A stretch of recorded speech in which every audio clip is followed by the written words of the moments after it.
ہم middle class کی بھی کیا عید ہوتی ہوگی۔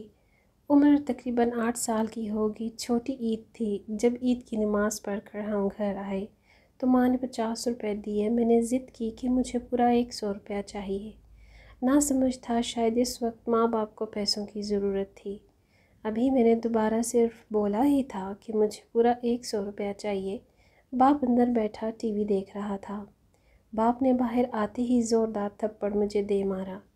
میرا تایا زاد بڑا بھائی اپنی چھت پر کھڑا یہ سب دیکھ رہا تھا۔ میں نے روتے ہوئے اس کی طرف دیکھا اور گھر سے باہر چلا گیا۔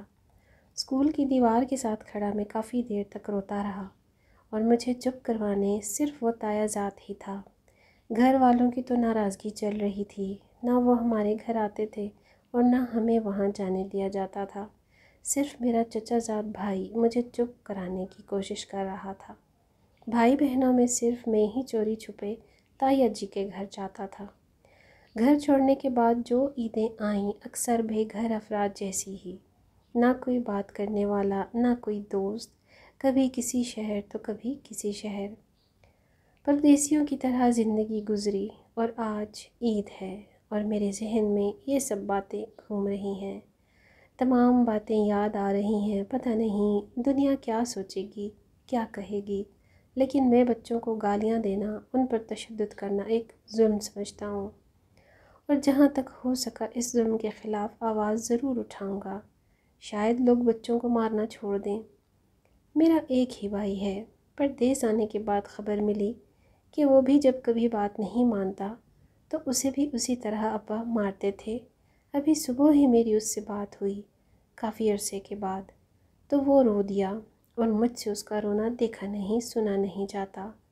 جن گھروں میں ماں باپ چھوٹی عمر سے بچوں کو انتہائی سختی سے اور جھگڑالو انداز میں مار پیٹ کرتے ہیں، وہاں پر بچے اسی طرح سے متنفر ہو جاتے ہیں اپنے گھر والوں سے، اور اسپیشلی ان باپ سے جو کہ چھوٹی سی عمر کے بچوں پر ہاتھ اٹھاتے ہیں۔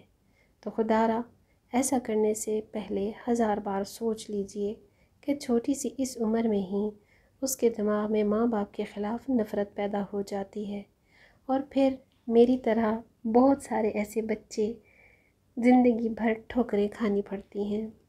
لیکن اس میں قصور کس کا ہے، یہ آپ لوگ مجھے ضرور بتائیے گا۔ شاید میں بہت کمزور انسان ہوں، برے کے ساتھ میں برا نہیں بن سکا، اسی لیے اتنی ٹھوکریں کھانی پڑی۔